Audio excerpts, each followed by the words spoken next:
Dati hindi mo talaga mapapakain si Elijah ng mga tortang dilis. Ay, pero ngayon, isa na talaga sa paborito niya. Kaya for today's video, ito magluluto nga ako ng tortang dulong. Pero syempre, intro muna tayo. Blessing, rise and shine. May naglalako nga ng dulong. Alam niyo ba yung dulong? Yung dulong ay yung maliliit na isda.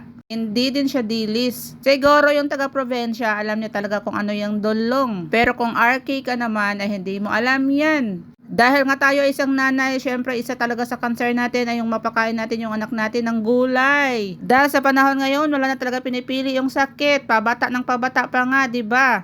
Kaya ayan nga, nag-grind nga ako ng carrot, tsaka nilagyan ko siya ng sibuyas na dahon. At as you can see nga, ayan, hinahalo ko na nga, naglagay na nga dyan ako ng itlog. At disclaimer lang pala, hindi ako expert dito. Kaya kung expert ka naman dito, pwede ka dyan mag-suggest. Siyempre maglagay tayo ng mga seasonings para nga mas masarap yung lulutuin natin. Yung paraan ko naman sa pagluluto ay talagang napakasimple lang yan dahil kami lang naman ang kakain.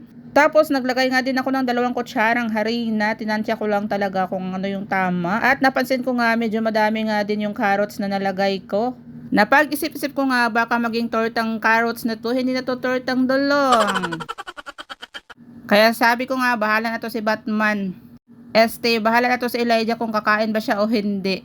Pero syempre, tayo ang nanay, kaya tayo ang masunod. Kailangan talaga silang kumain. Nagpainit na pala ako ng kawali habang naghahalo ako ng carrots at yung dulong. At dahil nga mainit na siya, mag-umpisa na nga ako pagluto. Yung unang lagay ko nga dyan, parang palpak. Pero ay sabi ko, basta maluto ay for the go. Ewan ko ba, ganyan talaga yung prinsipyo ko. Basta maluto siya ay okay na yan. Kaya yan, tingnan nyo naman, kayo na nga humusga. At after ng ilang minuto, charan, yan na nga yung pinakhuli kong niluto. Talagang binuhos ko na lahat. O siya, dito na lang. Thank you for watching.